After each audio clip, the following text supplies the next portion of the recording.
पाठवलं होतं वाटाघाटी करण्यासाठी देवेंद्र फडणवीस यांनी म्हटलं होतं. अनिल देशमुखांनी आरोप केला आहे की उद्धव ठाकरे यांनी पवारांवर आरोप करा असं फडणवीस यांनी मला सांगितलं होतं.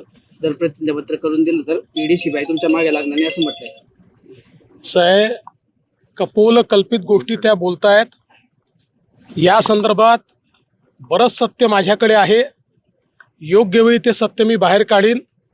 आज त्यांना निवडणुकीच्या निमित्ताने सनसनी पसरवायची आहे, पण ज्यावेळेस सत्य मी बाहेर काढील त्यावेळेस त्यांच्या लक्षात येईल. त्यामुळे आज यापेक्षा जास्त याच्यावर मी बोलत नाही.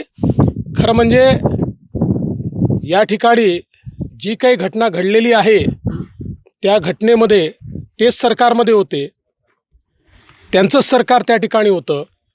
त्यांच्याच काळात सगळा तो बॉम्बचा आणि 100 कोटीचा घोटाळा झाला आणि त्यानंतर त्यांनी मला काय निरोप पाठवले या सगळ्या गोष्टी माझ्याकडे आहेत. काळजी करू नका, योग्य वेळी बाहेर काढीन.